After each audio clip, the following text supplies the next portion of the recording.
Hello everyone, welcome back to my channel VSS Vedic channel. ఈరోజు మన topic ఏంటంటే భరణి నక్షత్రం అండి. భరణి నక్షత్రం అనేది 13.21 నుంచి 26.4 డిగ్రీస్ మేషరాశికి సంబంధించిన నక్షత్రం. ఇది సెకండ్ కాన్స్టలేషన్కి సంబంధించిన నక్షత్రం అన్నమాట. సో దీని యొక్క సింబల్ ఎలా ఉంటుందంటే ఒక యోని గుర్తు, అంటే ఫీమేల్ రీప్రొడక్టివ్ సిస్టమ్ లాగా ఉంటుంది. దాని ద్వారా మనకి ఏం అర్థమవుతుందంటే వీళ్ళు ఒక బరువుని బాధ్యతని మోస్తూ ఉంటారన్నమాట. ఒక ప్రెగ్నెంట్ లేడీ ఎలా అయితే తన కడుపులో బేబీని మోస్తుందో వీళ్ళు కూడా ఒక బరువుని బాధ్యతని మోస్తూ ఉంటారన్నమాట. వీళ్ళని ఏ ప్లానెట్ కంట్రోల్ చేస్తుందంటే వీనస్ కంట్రోల్ చేస్తూ ఉంటుంది అన్నమాట. వీళ్ళు జనరల్గా చాలా మంచి కేర్ టేకర్స్ అండి, మంచి సైకాలజిస్ట్లు అవ్వగలరు. వీళ్ళు చాలా సింపథెటిక్గా ఉంటారు, మంచి అడ్వైజర్స్ అన్నమాట. వీళ్ళని కొంచెం మంచి దారి వైపు ఖచ్చితంగా వాళ్ళ పేరెంట్స్ సరైన దారిలో ఛానలైజ్ చేయాలండి. లేదంటే లైఫ్ మొత్తం వీళ్ళకి కొంచెం కన్ఫ్యూజన్ ఎక్కువగా ఉండే అవకాశం ఎక్కువగా ఉంటుంది అన్నమాట. వీళ్ళు చాలా క్రియేటివ్గా ఉంటారు. చాలామంది అనుకుంటారు వృశ్చిక రాశి వాళ్ళు ట్రాన్స్ఫర్మేషన్ అవుతారు అనుకుంటారండి, కానే కాదండి. భరణి నక్షత్రం వాళ్ళే అసలు మెయిన్గా ఎక్కువ ట్రాన్స్ఫర్మేషన్స్కి గురవుతూ ఉంటారన్నమాట. వీళ్ళు చాలా క్రియేటివ్గా ఉంటారన్నమాట. వీళ్ళ స్మైల్ చాలా బాగుంటుంది. వీళ్ళు కొంచెం మొండితనం ఎక్కువగా ఉంటుందండి. వీళ్ళు అంత ఈజీగా వాళ్ళ ఈగోని కానీ వాళ్ళ అథారిటేటివ్ నేచర్ని కానీ ఎట్టిపంటి పరిస్థితుల్లోనూ సాక్రిఫైస్ చెయ్యరన్నమాట. వీళ్ళకి ఒకవేళ మూన్ చాలా పవర్ఫుల్గా ఉండుంటే గనక వీళ్ళు సిఈఓలు సిఎఫ్ఓలు రేంజ్లో ఉండే రేంజ్ అండి. నన్ను అడిగితే ఈ నక్షత్రాన్ని సిఈఓ ఆఫ్ ది నక్షత్రాస్గా నేను చెప్తానండి. మూన్ చాలా మంచి పొజిషన్లో ఉంటే గనక వీళ్ళు అసలు చాలా హై రేంజ్కి వెళ్ళిపోయే అవకాశం ఉంటుంది. ఇప్పుడు మనం భరణి నక్షత్ర గురించి డీప్గా తెలుసుకుందాం. ఈ భరణి నక్షత్రాన్ని ఎవరు అధికారం తీసుకున్నారంటే యమదేవుడు అండి. యమదేవుడు ఎప్పుడూ కూడా చాలా రైటియస్ పాత్ని, ఒక ధార్మికమైన పాత్ని ఆయన ఎంచుకున్నారు. ఆయన చాలా ధర్మబద్ధంగా వ్యవహరిస్తూ ఉంటారన్నమాట. ఇక్కడ మనం భరణి నక్షత్ర, కృతికా నక్షత్రాన్ని మన ఎస్పెషల్లీ సౌత్ ఇండియాలో చాలా ఇన్ఆస్పీషియస్ నక్షత్రగా చూస్తూ ఉంటారండి. కానీ అథర్వ వేదాలో అసలు కృతికా నక్షత్రమేమో ఫస్ట్ నక్షత్రం, భరణి నక్షత్రమేమో లాస్ట్ నక్షత్రంగా ఉందండి. తర్వాత జనరేషన్స్ తర్వాత మారి ఏమైందంటే భరణి నక్షత్రాన్ని మన వాళ్ళు సెకండ్ నక్షత్రం కింద తీసుకొచ్చారన్నమాట. సో ఇవి చాలా మార్పులు చెంది ఉన్న నక్షత్రాలు అన్నమాట ఇవి. ఈ భరణి నక్షత్రం అనేది పితృదేవుళ్ళకి సంబంధించిన నక్షత్రం అండి. అది ఎందుకో ఇప్పుడు నేను చెప్తాను. పితృయాన నక్షత్రాస్ అనేవి అనురాధ నుంచి భరణి వరకు ఉంటుందండి. వాళ్ళు పితృదేవతలు వెళ్ళే పాత్ కింద ఆ నక్షత్రాస్ని తీసుకుంటారన్నమాట. దేవయాన నక్షత్రస్ ఏమో కృతికా నక్షత్రం నుంచి విశాఖ అన్నమాట. అవి దేవుళ్ళు వెళ్ళే పాత్గా అవి తీసుకుంటారన్నమాట. సో ఖచ్చితంగా ఒకవేళ భరణి నక్షత్రంలో ఉన్న వాళ్ళు వాళ్ళ పితృదేవుల్ని కనుక సరిగ్గా వాళ్ళు ప్రార్థిస్తే గనక ఆ పితృదేవతల ఇన్ఫ్లుయెన్స్ ఆ నక్షత్రం మీద చాలా ఎక్కువగా ఉంటుందండి. వాళ్ళ ఇంట్లో గనక వాళ్ళు ఏదైనా రిచువల్స్ చేయాల్సి వస్తే ఈ భరణి నక్షత్రం వాళ్ళన్నీ కంప్లీట్గా ఫిల్ చేస్తే వాళ్ళకి వాళ్ళ పితృదేవతల వల్ల చాలా మంచి జరుగుతుందండి. సో వీళ్ళు ఏమైనా బాధ్యత తీసుకుంటే మాత్రం ఖచ్చితంగా దేవతలకి వీళ్ళు ఖచ్చితంగా చేసి తీరాలన్నమాట. సో భరణి నక్షత్రం అనే దానికి అధికారి వీనస్, అంటే మన శుక్రుడికి ఇచ్చారన్నమాట. సో వీనస్ అనేది లైఫ్ అండ్ డెత్కి సంబంధించిన ప్లానెట్ అన్నమాట. అది ఎందుకు అనంటే శుక్రుడు మొత్తం కూడా 245 డేస్ శుక్రుడు ఏం చేస్తాడంటే రొటేట్ అవుతూ ఉండగా ఒక 8 డేస్ మాత్రం వ్యానిష్ అయిపోతాడనమాట, అసలు కనిపించడు. మొత్తం ఇది ఈ జ్యోతిష శాస్త్రంలోనే కాదండి, స్పేస్ ద్వారాగా కూడా 8 డేస్ అసలు శుక్రుడు కనిపించడనమాట. సో దాన్ని ఏమంటారంటే మన వీనస్ చనిపోయి మళ్ళీ తిరిగి వచ్చారు అని అంటారన్నమాట. అసలు ఈ వీనస్ అనేది ఎక్కడి నుంచి వచ్చిందంటే గురు శుక్రాచార్య గారి నుంచి వచ్చిందన్నమాట. అందుకనే దాన్ని శుక్రగ్రహం అని మనం పిలుస్తాం అన్నమాట. ఈ గురు శుక్రాచార్య గారికి మృగశిర సంజీవిని విద్య అనే విద్య వచ్చండి. అంటే ఏంటంటే చనిపోయిన వాళ్ళని మళ్ళీ వెనక్కి తీసుకొచ్చే విద్య. అందుకని మన వీనస్ ప్లానెట్ కూడా 8 days పాటు కనిపించదన్నమాట పూర్తిగా. అది ఏమైందో కూడా ఎవరికి తెలియదు అన్నమాట. తర్వాత మళ్ళీ సడన్గా మళ్ళీ అది అపేర్ అవుతూ ఉంటుంది అన్నమాట. సో అందుకని వీనస్ అనేది లైఫ్ అండ్ డెత్కి రిలేట్ అయి ఉన్న ప్లానెట్ కింద మనం చూస్తాం అన్నమాట. ఈ గురు శుక్రాచార్య గారు మన భృగు గారికి గ్రాండ్స్ అనమాట, అంటే మనవడు మాట. సో అలా వీటి లినియేజెస్ అన్నీ కూడా ఆ వీనస్ వైపుగా మొత్తం లింక్ అయి ఉన్నాయన్నమాట. సో ఇదండి అసలు మెయిన్ వీనస్ ఎలా దీనికి అధికారం అయిందో భరణి నక్షత్రానికి తెలుసుకుందాం అన్నమాట. తర్వాత ఇక్కడ ఇంపార్టెంట్ ఏంటంటే నేను ఒక స్టోరీ చెప్తానండి. యమధర్మరాజు మార్కండేయ శివుడి యొక్క స్టోరీ మాట. మార్కండేయ ఋషి అనే ఆయన శివుడు మహాభక్తుడండి. కానీ ఆయన డెత్ టైం వచ్చినప్పుడు మన యమధర్మరాజు ఏం చేశారంటే మార్కండేయ గారిని తీసుకెళ్ళిపోవడానికి ఆయన దగ్గర ఉన్న పాసాన్ని విసిరేసినప్పుడు అది ఏమైందంటే శివలింగం మీద పడింది. అప్పుడు శివుడు ప్రత్యక్షమయ్యి మన యమధర్మరాజును శిక్షించి ఈ మార్కండేయుడిని కాపాడతారన్నమాట. సో అందుకనే మనం మహామృత్యుంజయ హోమం చేస్తూ ఉంటాం అన్నమాట. సో అది మనని డెత్ నుంచి కాపాడుతూ ఉంటుంది. సో భరణి నక్షత్రం వాళ్ళు మహామృత్యుంజయ మంత్రాన్ని, తర్వాత ఉజ్జయిన, తర్వాత మహాకాళేశ్వర టెంపుల్స్ ఇలాంటి వాటిని సందర్శించడం వల్ల వాళ్ళలో ఒక రకమైన పాజిటివ్ ఎనర్జీ అనేది ఖచ్చితంగా డెవలప్ అవుతుందన్నమాట. ఎందుకంటే భరణి నక్షత్రంలో ఉన్న స్పెషాలిటీ ఏంటంటే వాళ్ళు అన్ని పాపాలని, ఇంప్యూరిటీస్ని తీసేయగలరన్నమాట. అందుకనే వీళ్ళు పెద్ద పెద్ద సర్జన్స్ కూడా భరణి నక్షత్రంలో ఉండే అవకాశం ఎక్కువ ఉంటుంది. వీళ్ళు ఎవరినైనా నారిష్ చేయగలరు. అందుకని డాక్టర్స్ కూడా ఎక్కువ భరణి నక్షత్రంలో ఉంటారన్నమాట.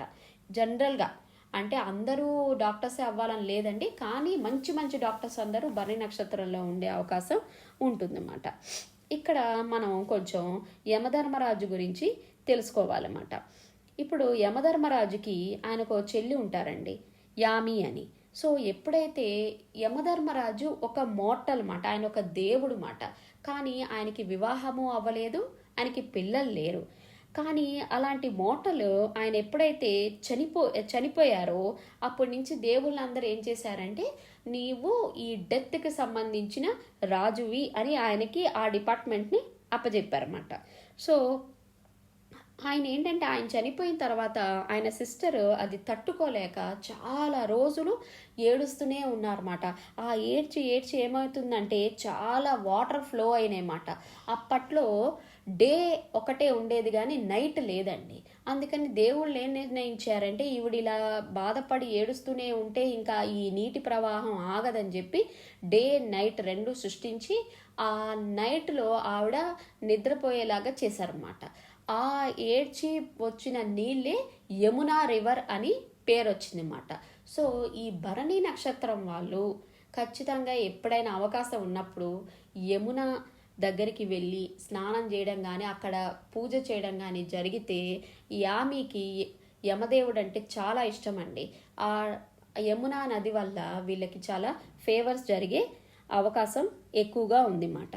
సో ఈ భరణి నక్షత్రం వాళ్ళకి యమధర్మరాజు రూల్ చేస్తారు కాబట్టి వీళ్ళు కూడా చాలా న్యాయబద్ధమైన రైటీజియస్ పాత్రలో వెళ్ళే అవకాశం ఉంటుందన్నమాట. వీళ్ళకి కనుక పొరపాటున ఏమన్నా మూన్కి మెలఫిక్ ఇన్ఫ్లుయెన్సెస్ ఏమన్నా చెడు దుష్టగ్రహాలు ఏమన్నా అక్కడ కూర్చొని ఉంటే గనక ఫర్దర్గా ఈ భరణి నక్షత్రం వాళ్ళకి కొంచెం పిల్లలు కలిగే విషయంలో చాలా ఇబ్బందులు ఎదురవుతాయండి. ఎందుకంటే యమధర్మరాజు వివాహము లేదు, ఆయనకి పిల్లలు లేరు కాబట్టి ఆయనకి అలాంటి ప్రాబ్లమ్స్ భరణి నక్షత్రం వాళ్ళకి వచ్చే అవకాశము ఉండొచ్చు. తర్వాత యమధర్మరాజు మోక్షకారకాన్ని అందరూ భయపడతారు కానీ యమధర్మరాజు చాలా ధర్మబద్ధంగా ఉన్నారన్నమాట. వీళ్ళకి భరణి నక్షత్రం వాళ్ళకి లెగ్కి సంబంధించిన ప్రాబ్లమ్స్ కూడా వచ్చే అవకాశం ఉన్నాయండి. అది ఎందుకంటే యమధర్మరాజుని తన సవతి తల్లి అయిన ఛాయాదేవి శపిస్తారన్నమాట. ఎందుకంటే యమధర్మరాజు ఛాయాదేవిని కనిపెట్టేస్తారన్నమాట. ఈవిడ నా సొంత తల్లి కాదు, ఈవిడ ఎవరో వచ్చి ఇక్కడ ఉంటుందని వాళ్ళ తండ్రి గారైన సూర్యదేవుడికి చెప్పినప్పుడు ఆయన అప్పుడు ఆ ఛాయాదేవికి కోపం వచ్చి శపిస్తుందన్నమాట. నువ్వు నీ కాళ్ళని కుళ్ళిపోతాయి, నీ కాళ్ళని పురుగులు పట్టిపోతాయి అని చెప్పేసరికి పాపం ఆయన చాలా బాధపడతాడు అనమాట, షాక్ కూడా అయిపోతాడు అనమాట. సో అందుకని వీళ్ళకి ఏమవుతుందంటే లెగ్కి సంబంధించిన ప్రాబ్లమ్స్ వచ్చే అవకాశాలు ఉంటాయన్నమాట. వీళ్ళు చాలా లా పరంగా ఉంటారు, చాలా సోషల్ జస్టిస్ కోసం ఎక్కువగా ఫైట్ చేస్తూ ఉంటారండి. తర్వాత ఇంకొక మెయిన్ పాయింట్ ఏంటంటే వీళ్ళు ఎంతసేపటికి ఏం ఫీల్ అవుతారంటే మా అమ్మ నన్ను ప్రేమించట్లేదు, మా అమ్మ నా మిగతా సిబ్లింగ్స్ అందరినీ ప్రేమిస్తుంది, నన్ను పట్టించుకోవట్లేదు, వాళ్ళకి జరిగినంత ఇంపార్టెన్స్ నాకు మా అమ్మ ఇవ్వట్లేదని వీళ్ళు ఇంటర్నల్గా ఫీల్ అవుతారండి. వాళ్ళ అమ్మగారికి వీళ్ళంటే ఇష్టమే, కానీ వీళ్ళకి అలా ఉంటుందన్నమాట. ఎందుకంటే ఈ యమధర్మరాజుని పాపం ఆ సొంత మదర్ అయిన సంజనాదేవి కొన్ని రోజులు దూరంగా వెళ్ళిపోతుంది, ఛాయాదేవి ఏమో అక్కడ ఉండేసరికి వీళ్ళకి ఆ టైప్ ఆఫ్ ఇన్ఫ్లుయెన్స్ అలా అనిపిస్తూ ఉంటుందండి. ప్రాక్టికల్గా నిజంగా అక్కడ ఏమీ ఉండదు, కానీ వీళ్ళు అలా ఫీల్ అవుతూ ఉంటారన్నమాట.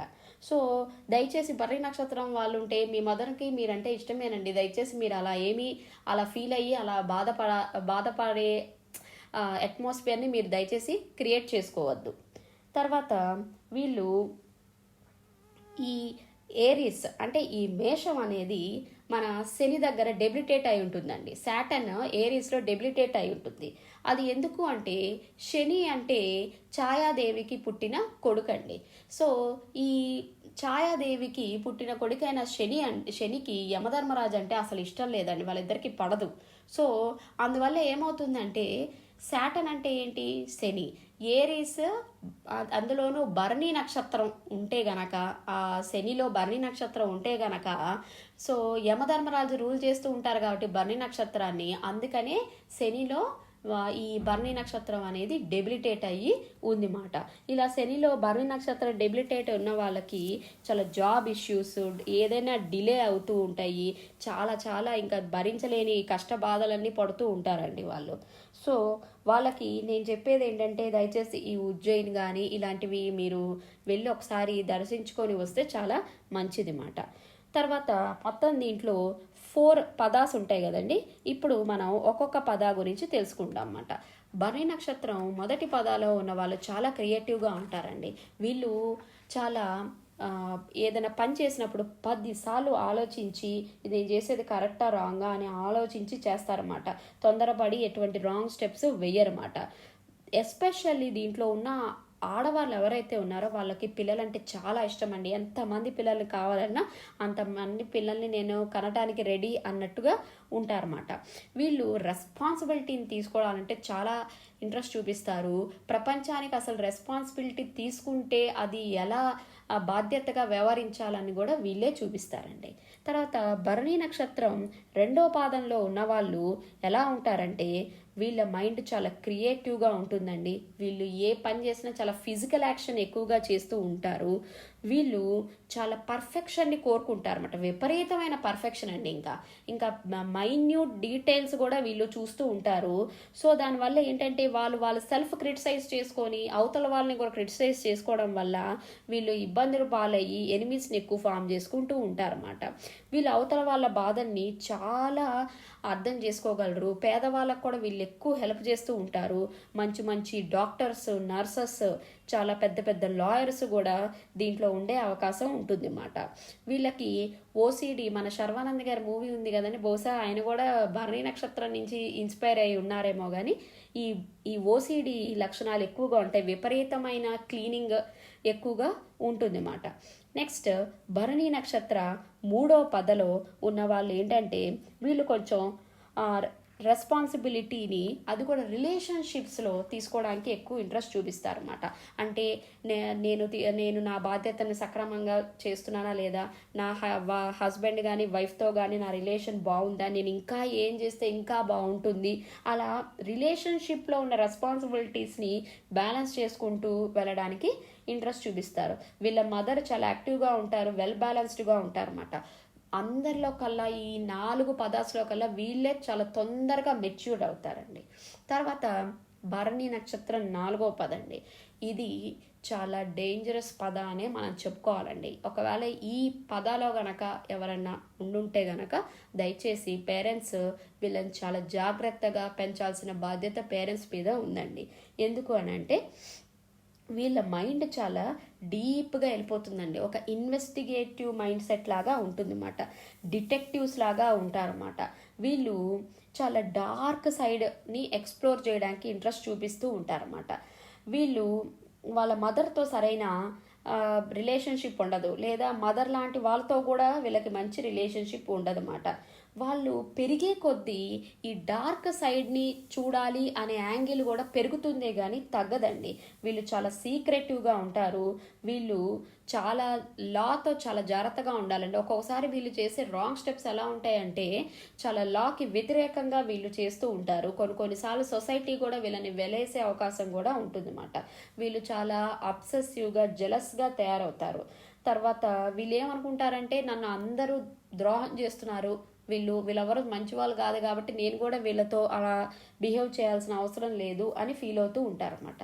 దయచేసి ఈ నక్షత్రంలో కానీ ఎవరన్నా ఉంటే కనుక వాళ్ళ పేరెంట్స్ వీళ్ళని ఖచ్చితంగా మంచి సైడ్ వైపు వీళ్ళని జాగ్రత్తగా వీళ్ళ లైఫ్ని వీళ్ళు మంచి డైరెక్షన్లో మోల్డ్ చేయాలి.